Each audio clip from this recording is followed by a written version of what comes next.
Hey everybody, it's Robin Scherzer with Robin Stampin' Hood, and I am on to my technique series part 3. So we're gonna do everything related to the brayer. So I'm sure you've seen some of these techniques and maybe not. Some of them are old, but I thought we got a brayer now that we're selling, so we might as well show some different techniques for brayers. All of these techniques for me involve backgrounds. So let's go ahead and get started. I'm gonna just put this here to have a little protection on what's going on, and you can see a little better too without my light shining on you. So the first technique is the rubber band technique. It's so simple and it's so fun. So I'm just gonna show you really quick. So this is our new brayer, and I've just been using baby wipes to clean it, but you can go ahead and just run it under your faucet and the ink will just flow off it like no problem. So you can pull the brayer part off of it, and the older brayers, you can do that too. So then what you're gonna do is you're gonna take rubber bands and you're just gonna wrap them randomly around, just like that. And I actually have some fuzz on mine from the baby wipes, so maybe don't use baby wipes. All right, so, but I also bought cheap baby wipes, so that's probably part of the problem. So all I've done is wrapped the rubber bands like that. And again, I know it's a little goofy because of so I'm just gonna stick this back in. Now, the one thing about this brayer is it has feet.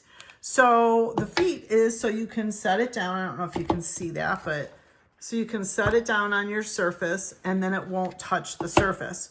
So 2 tips. When you go to ink the sprayer up, you want to make sure the feet are up in the air. Otherwise, you will just run into lots of problems.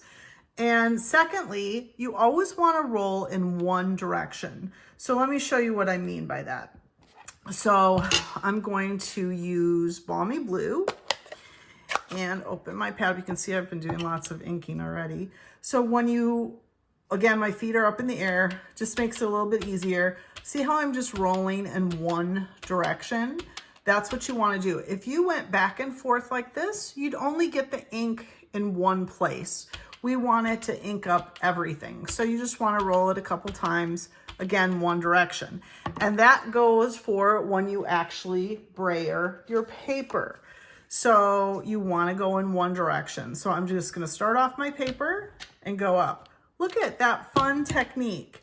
So I want to change my color though. So I started with the lighter color, and because it is the lighter color, I'm not too worried about messing up my brayer, but you can see that for the most part, the ink is all gone.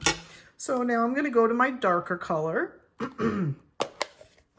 the azure blue. And again, I am inking in one direction. Okay, I'm gonna set that over there. I'm gonna put this back down, and look at the fun technique you get. So you can use different colors. I didn't clean between because I knew my light color would go away a lot quicker. So if you do that, make sure you use your lighter first. And I do recommend cleaning them before, but that is the rubber band technique. Now that would be really fun to use in a card if you had an ocean scene or something along those lines. So make suggestions in the comments if you think of what would be a good card to use the rubber band technique with. It's just a great background. You could do multiple colors. I just chose to use, I pulled this little chart, the color buddies, and I saw that Balmy Blue and Azure Afternoon, are buddies. So I decided to use that. So that is technique number 1. Okay, our second technique is called the bouncing brayer. So it's a little, it's kind of fussy. You gotta work it a little bit, and you might on your first try not be as successful as you would like. But let me show you. So I went to my my color coach and decided I would use these 3 colors here. And again, I want to start with my lighter color, which is going to be my Daffodil Delight. And what you're gonna do is we're gonna kind of create like a sunrise. So again, feet up. I'm gonna roll this like that. And then I'm just gonna bounce the brayer. So I'm bouncing, turning, I'm gonna turn my card, bounce, and I'm only hitting like right in the middle because again, I'm trying to create like a sunrise effect. Again, it's a background, and you can do as much or as little as you'd like. But I'm just kind of bouncing the brayer off of the paper.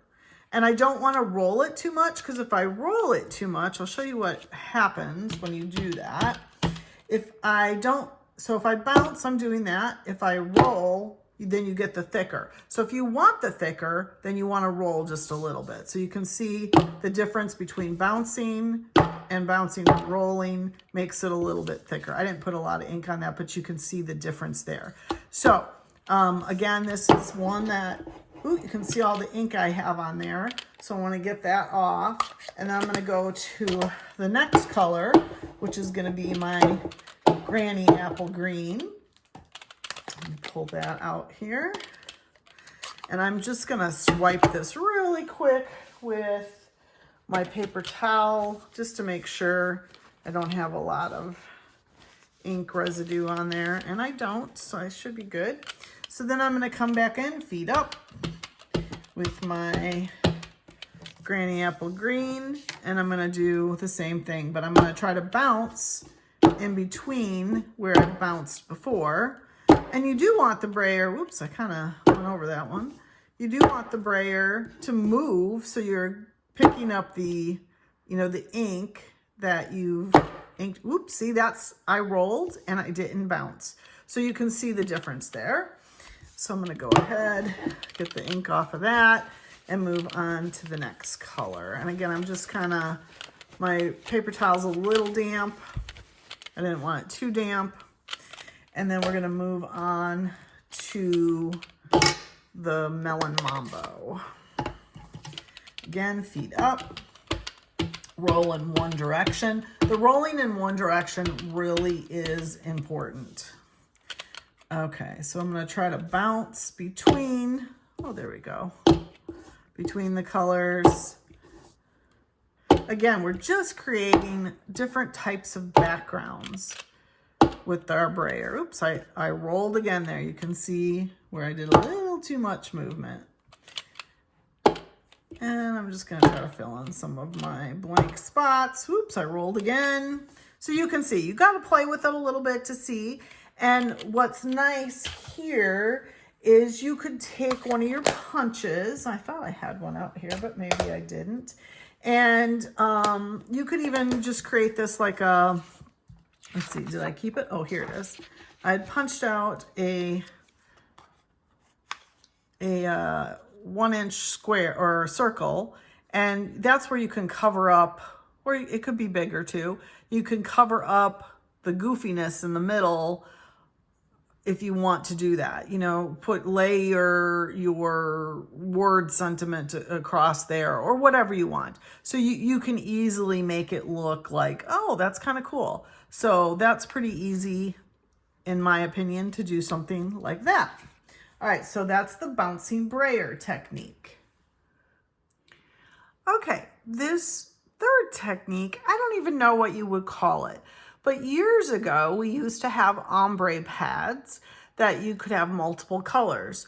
So instead of ombre pads now, what I'm going to do is I'm going to create, a card that would have grass and sky.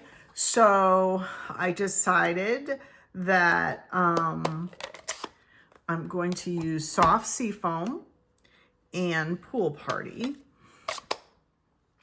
So what I'm actually going to do here, because I'm going to do it, let's see, which way do I want to do it here? Yeah, that's the way I want to do it.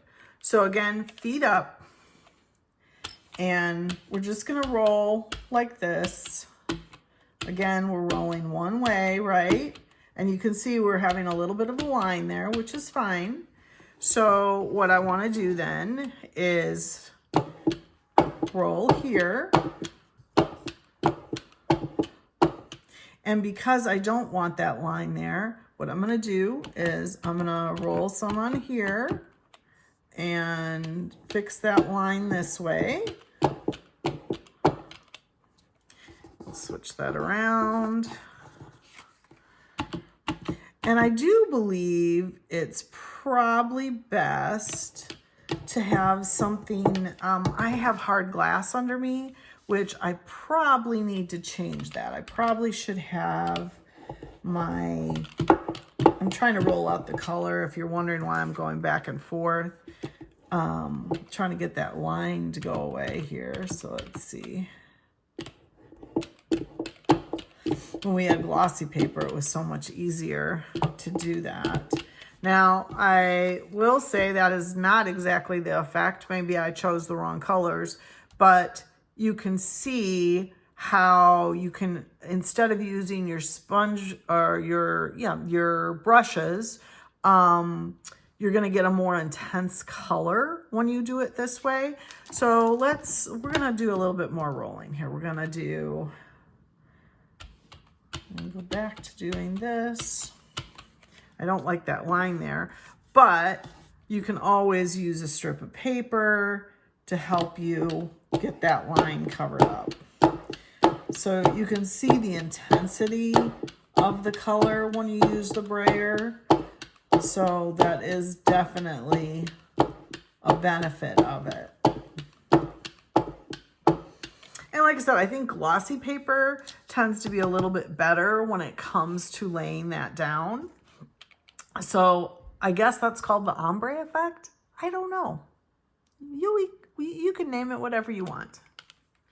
Let me just show you really quick with the brushes how much harder it is to get this intense color. So I have my brush. See how, I mean, I'm rubbing hard and it is not giving me the color that my brayer gave me. I mean, I would have to spend a lot of time, you know, really getting that dark, intense color. So that is the advantage of using the brayer to do something like this. So let me show you here. Like, you can barely even see the color when it comes to, ooh, that was a, you know, I really would have to sit here and work to get the darkness of these two colors. So again, maybe I didn't choose the right colors, but I just wanted you to see what that is when it comes to, you know, your brayer. Okay, guys, this is the last brayer technique for this session. So this is technique number 4. I know it's gonna seem a little weird, but this is actually the saran wrap or plastic wrap. I hate this stuff. Like, it doesn't do the job, but for what we're gonna use it for the brayer, it's perfect. So you just wanna pull off a sheet and let it do what it does. You know, it clings to itself and it doesn't really cling to what it needs to cling to. So you're gonna take your brayer roller and you're just gonna wrap it around there, and you can do anything you want. So if this is too long, we could take that off, and then you're gonna go ahead and put it back onto your brayer.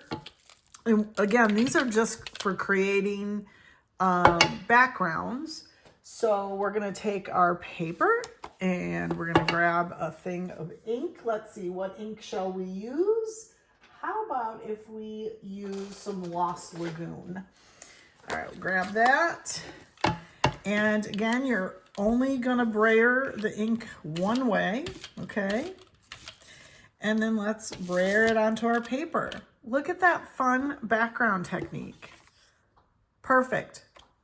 Easy peasy, lemon squeezy. So that's session 3 of my technique series. I hope you enjoyed it. Happy stamping.